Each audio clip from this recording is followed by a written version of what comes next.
It is my really great pleasure now to invite our star speaker, Tomáš Sobotka. He's a very well-known demographer based at the famous Vienna Institute for Demographic Research. Has published many things about many aspects, but mostly related to fertility in some way or another, and family formation. Tomáš has also been on several expert panels for the United Nations and the EU. And we were especially interested in your very topical research on what's going on in Europe, how has the economic crisis affected people's loves and lives and childbearing. So welcome. If you want to stay there, you should talk into this. All right. Well, thank you very much for inviting me. And it's a pleasure to be here with you when you celebrate 70 years of the Population Research Center. One thing which I always appreciated about your Institute for Family Research, which is very difficult for me to pronounce, Väestöntutkimuslaitoksen. So many Finnish words are very long and difficult to pronounce differently from the names of Finnish people. The names are usually short, but many words are very long and difficult to read. So I was always impressed by your work, but also especially by the combination of your practical orientation. You have the advisory function for the couples, advising them with their issues, family problems, and conflicts, and all kinds of problems they may face in their lives with their kids and with their families. You have an advisory function for the government, advising government with their policies and with their plans. And at the same time, you produce really high-quality scientific research, as one can see from your publications at different conferences across Europe, and also from your internet and from your lively today's presentation. So I keep, being amazed by what you have achieved so far, and I wish you all the best for the next 70 years to come. Now I just move here to see the slides to follow my presentation. So I don't know, should I use this mic or the other one? Okay, so then can you hear me? Yes, that sounds perfect. So I'm sorry that I will speak in English. I try to speak reasonably slow, but if I speed up too much, or if I start using terms which you don't understand, feel free to interrupt me and ask questions. Feel free to stretch as well, and sitting for so many hours is sometimes not very comfortable. Mm-hmm. Sorry. So before I start talking about the recession, the recent economic recession, I would like to wrap up some of the trends families and young adults have been facing already long term before the recent economic recession.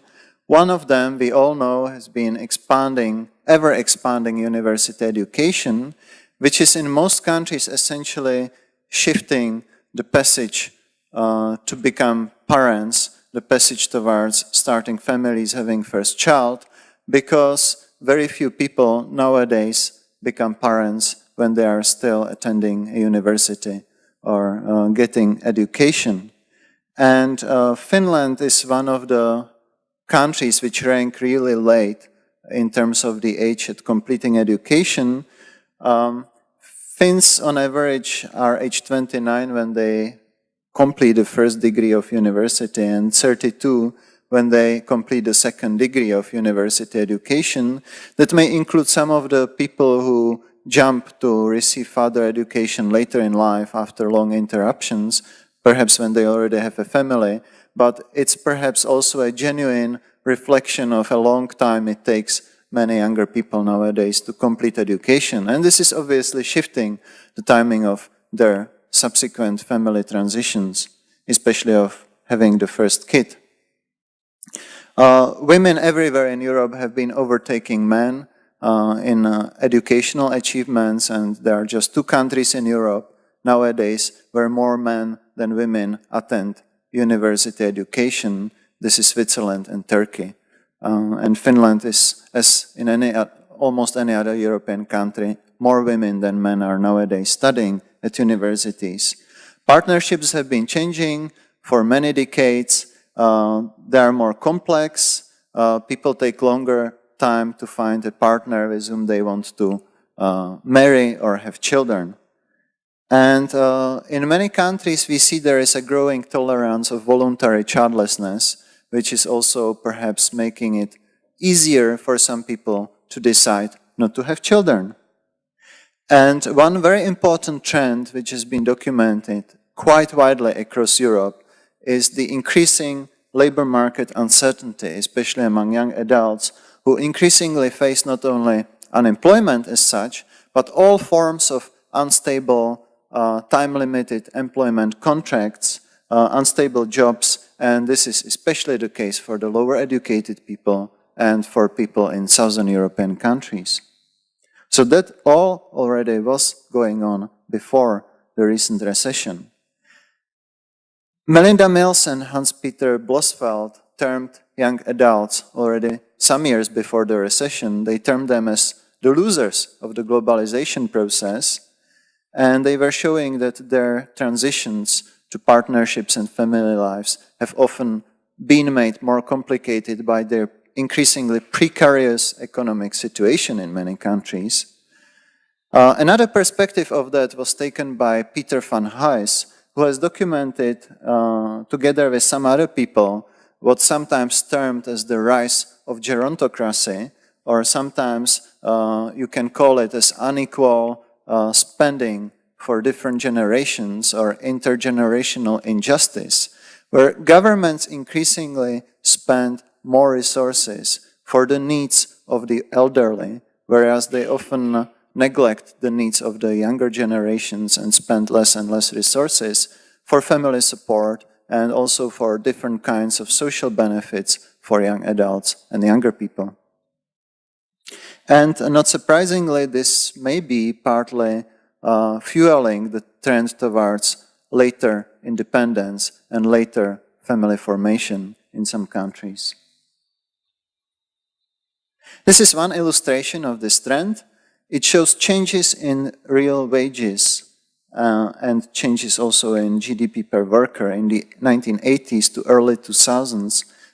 This is a work done by my colleagues, or former colleagues, Vegard Čerbeck, Martin Stanowski, and Warren Sanderson, and they essentially showed that young people aged 25 to 34 in many European countries and also in the US have experienced declines or stagnation in real wages between 1980s and 2000s, whereas the wages of older people or middle-aged people aged around 45 to 54 continued rising, and often rising much more quickly and much more steadily.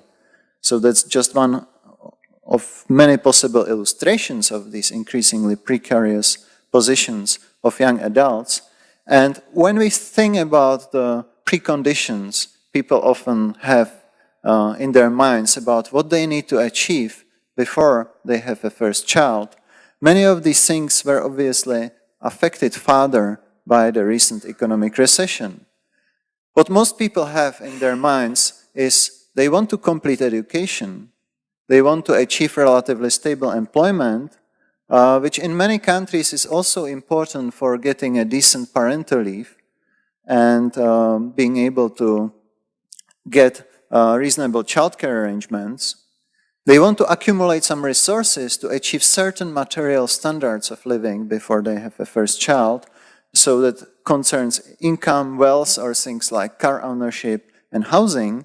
In some countries, it's important to have your own housing, to own a house or to own a flat. That's a factor which is very commonly mentioned for Southern European countries, where rental housing is either expensive or not of very high quality. And of course, they want to have a stable partner and they want to feel ready for parenthood. But apart from the last two factors, the other factors are often affected negatively during the times of economic recessions. And all this also means that when governments think about supporting families and supporting people in their decisions to have children, they often think about kinds of married people or people who already have a child. But for policymakers, it's very important to think about younger people in the stage before they form their families, because they are those who are deciding about having family in the future, and they are those who are often suffering a lot in economically unstable times. Is economic recession bad for partnerships and childbearing? The conventional wisdom is that it is, that birth rates decline during economic downturn, and that many people decide to postpone childbearing towards later in life. And this was quite clearly wrapped up by the Australian Minister of Employment, who suggested once that children are the ultimate vote of confidence in the future. And well, I can say so far that this conventional wisdom is more or less in line with the data for most of the countries, which I will be presenting you later on. So these are some of the questions I will try to address in the next 30 minutes or so. Do economic recessions indeed lead to shrinking families and falling birth rates? And if so, how strong and universal is this effect? What are the factors and pathways how recessions influence fertility?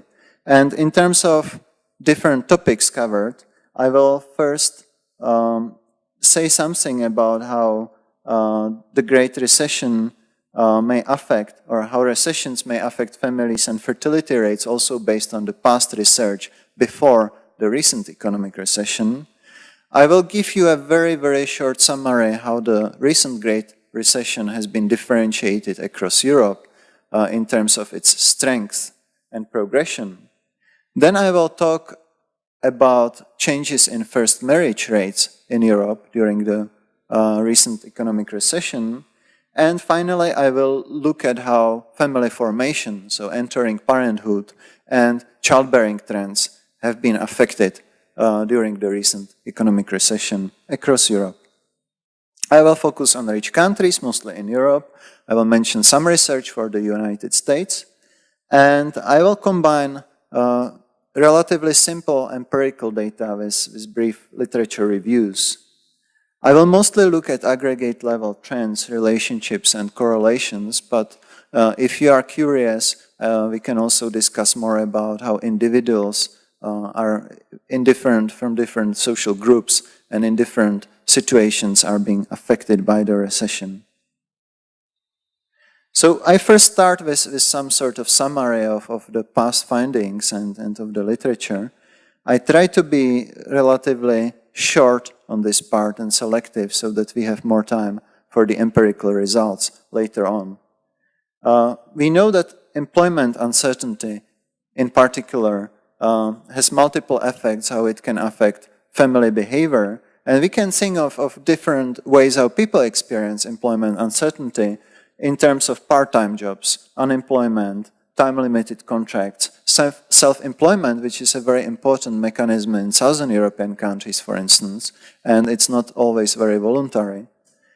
We can think of downward mobility, people falling into lower occupational categories than their education would suggest, and income loss in some countries, people getting lower wage during economically unstable times. Not surprisingly, most theories suggest that there is a cyclical correlation between economic growth on the one side and marriage and fertility on the other side. And this line of thinking and reasoning goes back to Adam Smith in the 18th century, who essentially suggested that economic development, so economic growth in other words, is conducive to what he termed multiplication of species.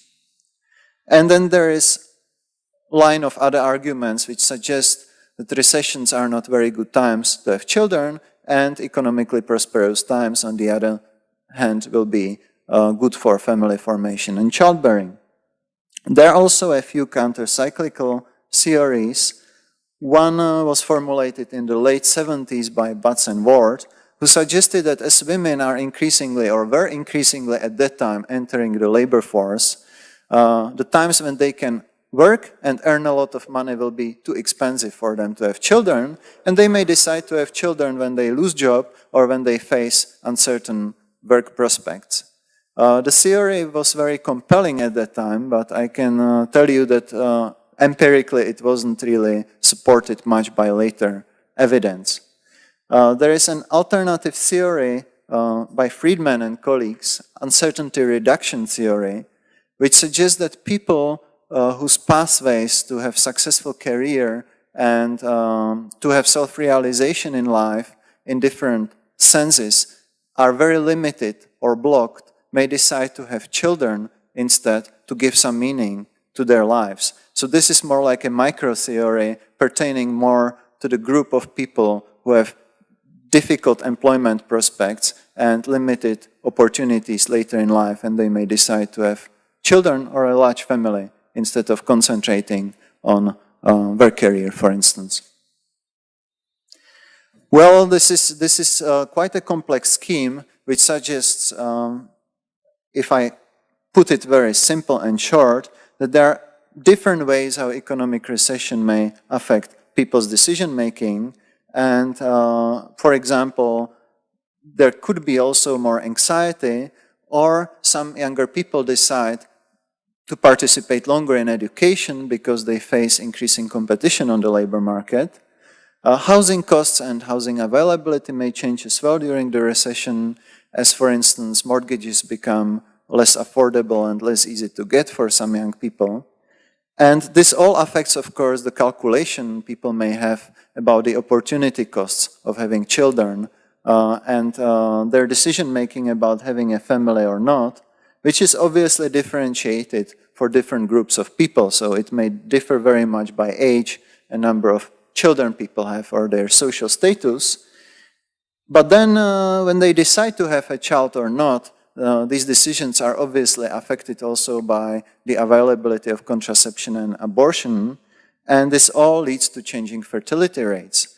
And any step of this decision-making could be on the top of that influenced by government policies who can either support people in their decisions to have a family or not, or when, for instance, governments cut budgets during economically uncertain times, they may aggravate the effects of the economic circumstances of the economic recession.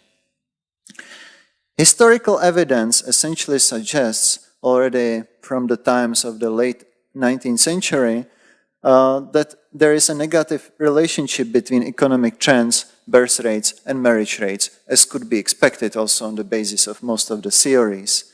And Ron Reinfass and colleagues wrapped it up quite nicely in the 80s. They said that especially in the Western countries, fertility decline is a time-honored and normatively approved response to harsh economic conditions. And I could add that that's not only fertility decline as such, but also postponing childbearing towards later ages. That was a very sort of normative mechanism how to cope with uncertain circumstances. Now I skipped the evidence for the Great Depression in the 30s, and I just mentioned the oil shocks in the 1970s, just to emphasize the fact that economic circumstances are not the only thing which is, of course, affecting people's decision-making about having children. And the 70s showed it quite nicely because fertility rates started falling well before the economic shocks in most European countries, pretty much all across Europe except for the Eastern Europe. And it suggests that in many situations, other factors are more important in driving people's decisions, such as at that time the adoption of the effective contraceptive pill. In Britain, research showed that pill scares, the reports that pills have negative health consequences for women, were causing some ups and downs in birth rates when women were discontinuing contraception for some periods of time. Things like abortion legalization, or also changing gender norms and female liberation in the 1970s could have affected a lot fertility trends at that time. I also skip more detailed evidence on how unemployment trends influence fertility declines and fertility decisions, but perhaps I would just like to emphasize the fact that rather than thinking that economic recession means things like changes in gross domestic product, the way how people are affected probably most is the fact that their colleagues and their friends are facing unemployment. That's perhaps the most direct way how recession and bad economic circumstances are influencing people's decision-making related to family.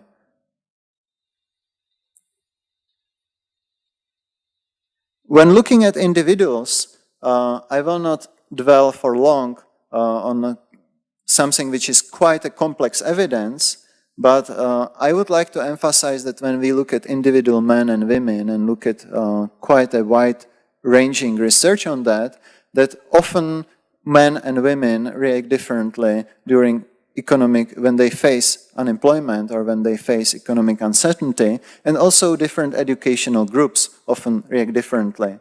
So being unemployed is especially bad for men and for their prospects of finding a partner. So that's also the way how indirectly being unemployed influences their fertility decisions, because many of them just don't find a good partner if they're unemployed, especially for long term.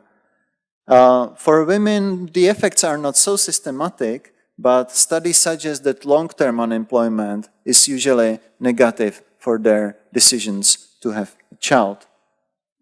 And there are a lot of social status differences, so some research suggests that especially the higher educated women often apply a postponement strategy. They decided to postpone parenthood until economically better times in the future. Whereas lower educated women often tend to choose work withdrawal strategy, especially in societies when they can draw on cash benefit support from the government. They may decide to withdraw from very poorly paid jobs in unstable circumstances and decide to have a family instead. Now let me go to show you a little bit on how the recent economic recession differed very widely across Europe. Well, of course, everyone knows the Greek story, and the Southern European countries have suffered perhaps the most. We are probably all aware that the recession has been affecting more younger people and young adults than the older generations. There is a lot of discussion about the rise of the phenomenon of people being outside of employment, outside of education, so-called needs, not in employment, education, or training. And one effect which hasn't been studied yet sufficiently is that many governments decided to cut their spending on social benefits and also on things related to family support as a result of their tightening of budgets and spending during the recent economic recession, which might have also affected fertility on the top of all the trends in economic insecurity, which was there around the recession. And the last recession is perhaps also somewhat different from the previous recessions, because people now have very effective contraception at their disposal, and that now also includes the so-called morning after pill, so postcoital contraception, which allows them to deal with the possibility of becoming pregnant without planning. What's also new is that women and men are now relatively old when they are starting parenthood, which gives them perhaps less possibilities and fewer years to postpone childbearing under uncertain circumstances, and increases the risk that more of them will remain involuntary childless if they postpone for too much longer. This is a picture of 3 indicators how the recession was going in 4 different countries in Europe: Spain, Estonia, Finland, and Austria. The left panel shows the GDP growth, the most conventional indicator. The middle one shows the unemployment rate among people aged 15 to 39, so the peak reproductive ages and young adulthood combined. And here we already see how Spain where this unemployment skyrocketed to 30%, differs from Estonia, where it jumped very quickly and then declined very quickly, and from Finland and Austria, where it jumped just a little bit and then remained a little bit higher. And similar contrasts we see on the right-hand picture, which shows the proportion of younger people outside of employment, education, and training, which jumped really a lot in Spain and remained high, jumped in Estonia and then declined, jumped a little bit in Finland, but more gradually over time, and stayed very stable in Austria. And this really illustrates how different European countries have been really very differently affected, and people in these countries have been very differently affected during the recent recession. So obviously the expectation is that if you live in Austria and you don't really see the recession, I wouldn't expect that Austrian women and men would really change their family behavior, whereas if you live in Spain, obviously you cannot escape from facing the effects of the recession, either you personally or your partner or your wider family and friends. Now this is another effort to summarize how different countries in Europe fared during the recent recession. I looked at 7 different indicators how people might have been negatively affected during the recession. I will not mention all of them, but they included the conventional ones, as well as changes in household incomes, namely declines, the rise in the share of workless households where neither the man nor his partner are employed, or the rise in the share of households which have difficulties buying food. And when I tried to count all these changes for different countries, I tried to create a total score of how different countries have been affected by the recession. So here we have the top 5 countries which have been most affected across Europe. That's Greece, Ireland, Italy, Spain, and Portugal. And then the other ranks of countries which have been also quite affected, but considerably less. And they include countries like Hungary, Estonia, Slovenia, Iceland, Slovakia, and Denmark. And then Finland was affected considerably less, because the only indicator of the 7 I looked at, which changed a lot in Finland, was the share of households which have difficulties buying food, which jumped by more than 3% in Finland. There are also countries for which I didn't have enough data and which I think have suffered a lot during the recession, especially in Central Eastern Europe, like Bulgaria, Latvia, Lithuania, Romania, and Ukraine. As I mentioned, the recession affected especially the young adults, and some of the research which we have also shows that in some countries they are staying longer in education during the recession. They have higher debt, and partly because they have to pay more for the education. That's the research, especially for the UK and the US. And there is a term which was widely used during the last years, boomerang kids. Young adults who returned back to live with their parents because they couldn't afford living on their own even after they started living on their own, after they moved away from parental home. And this has been documented quite widely, especially for the United States, much less so in European countries. In many countries, as I mentioned, also the policies showed less spending on young adults. And one picture which shows it very, very clearly was provided for Britain by The Economist, which showed that the government, the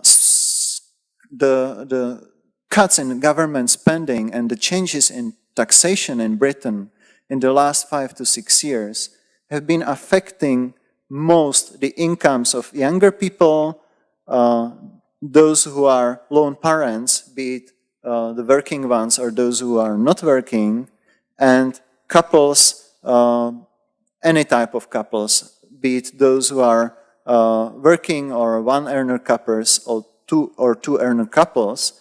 And perhaps the only groups which haven't been affected by changes in government spending are the pensioners, which saw either modest increases in their incomes or stagnation in their incomes between 2010 and 2015.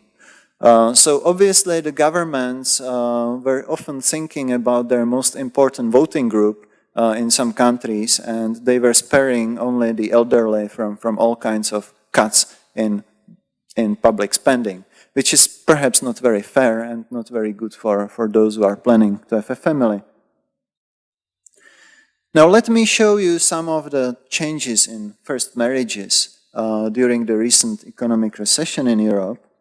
And why I concentrate on first marriages is that we don't have really good data on knowing how the formation of partnerships have changed, but also theoretically marriages are still constitute in many countries more committed type of relationship, which people consider also as a sort of capstone of their economic achievements. In many countries, marriages are increasingly linked to higher socioeconomic status, to higher income, and to higher employment stability.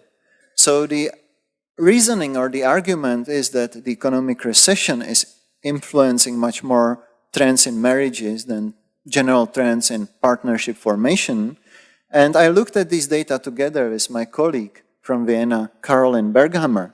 But before I jump on that, I show you an older paper which actually looked at all partnerships formations, not only marriages, in the case of France in the 1970s to early 2000s by France Priou, and it shows an amazing correlation between youth unemployment, the curves you see above on the top of these graphs, and the rate with which people were forming their first partnerships, and it's essentially a mirror image. The higher the unemployment, the lower the likelihood that younger people will enter a partnership, will form a partnership, any partnership, be it cohabitation or marriage.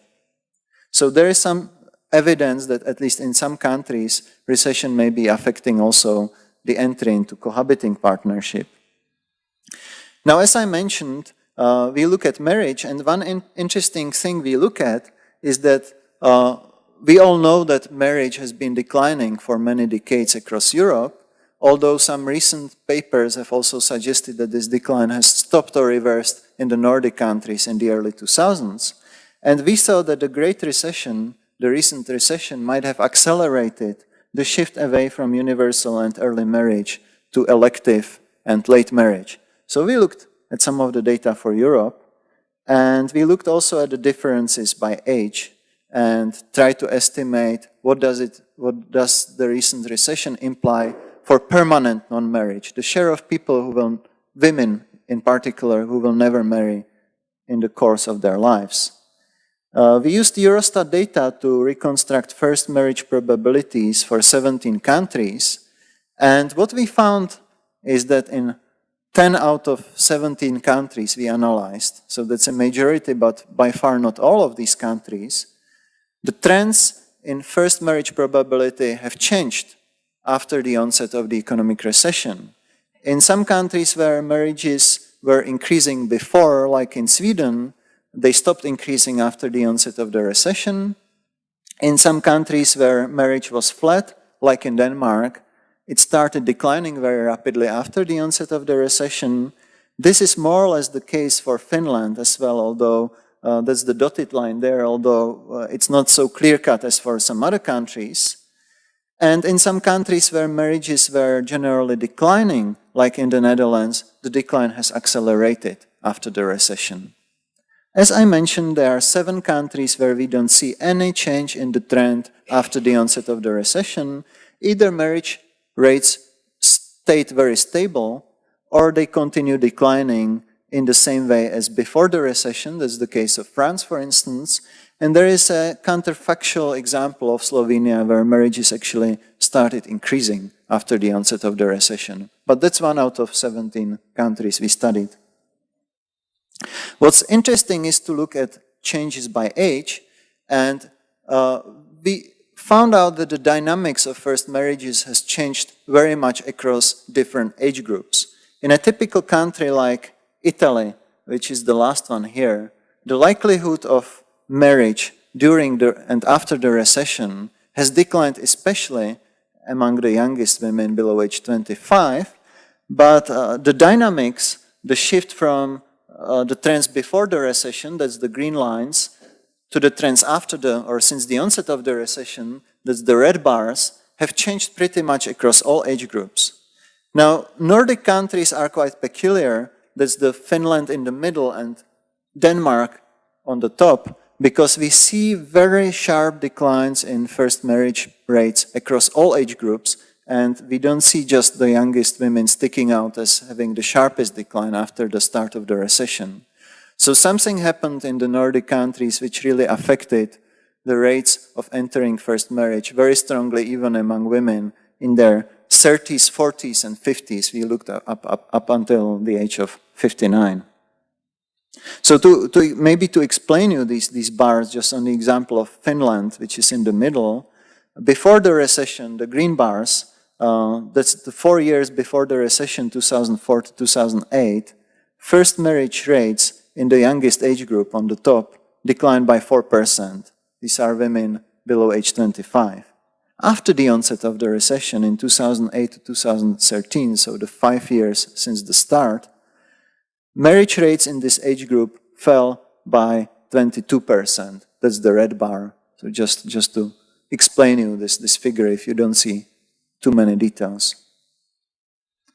Now we tried one thing. We tried to see what happens with non-marriage. Period trends can go up and down, but what does it mean for the cohorts of women who were born in the 70s and in the early 80s? And we used projection for that.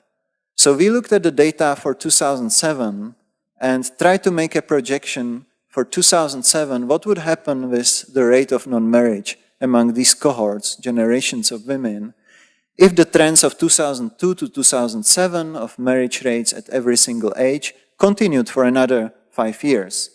And what we got was the blue line projection, which was quite interesting because in most countries we received a gradual increase in the share of women who will never marry, but in the Nordic countries we actually got flat lines or even slightly declining lines, like here in Finland, where the 2007 projection suggested that about 22–23% of Finnish women would stay never married, but it didn't change across generations. It was the same for different cohorts.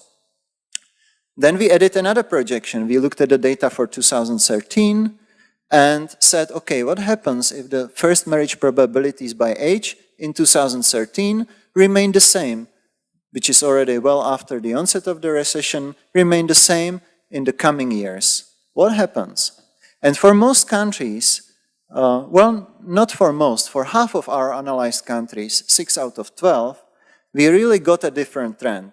We really got either a sharper increase in the rates of non-marriage, like in the Czech Republic, or suddenly a slight increase in the rate of non-marriage, like in Finland. So that's the green dotted line.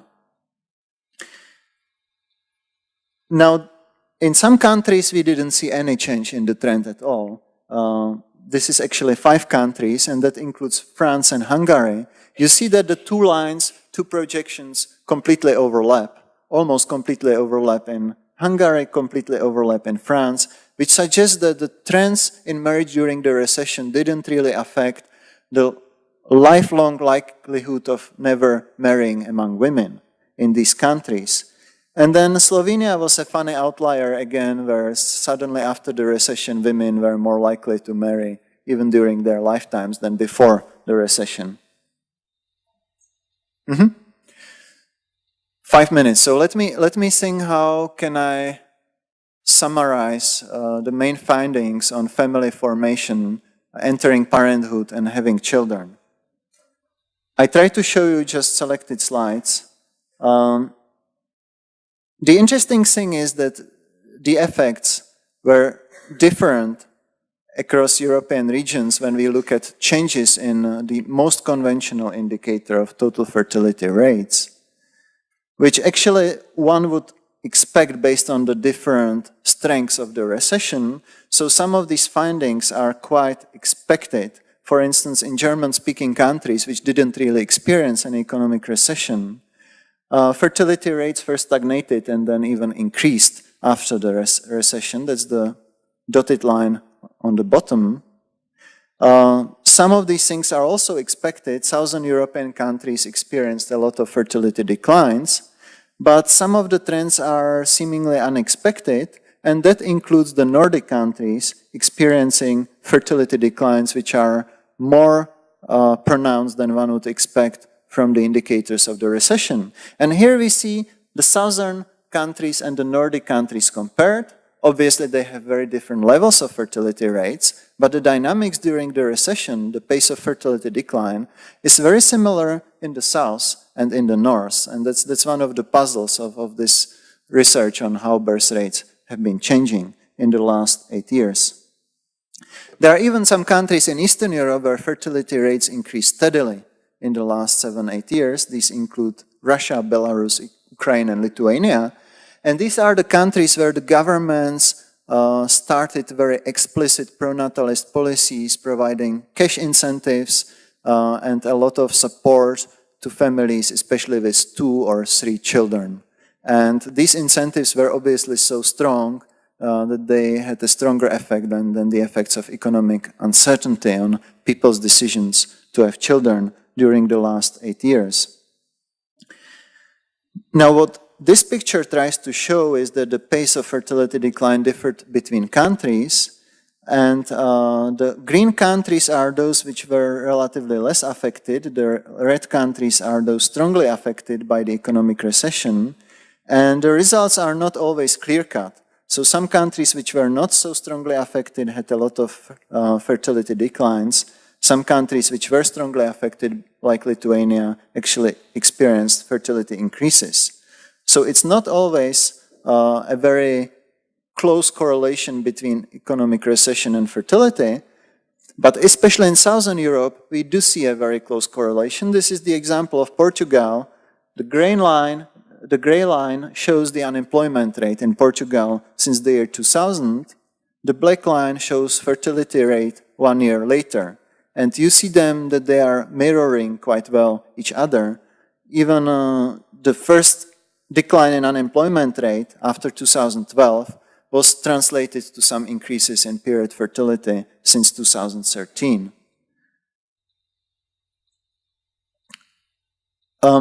Let me just emphasize one more thing about the trends in fertility, and this is that childbearing has shifted more towards later ages during the recession than it was shifting before. And Finland is a good example of that. Fertility rates by age fell, especially among women around age 20, 22, and 24 after the start of the recession in 2008 to 2013, whereas they stagnated in these age groups before the recession. That's the gray bars before 2008. And this picture is pretty much replicated all across Europe. So what we observe now is that fertility rates are declining steadily among women below age 25, and this really didn't change even after the recession. I will come to that. Now, instead of showing you all these slides, I just summarize the other 3 key findings of this research. One is that fertility rates in most countries declined more steadily for first birth, so for people who are childless, than for second and third births, with the exception of Southern Europe, where it was especially the second and third births which declined.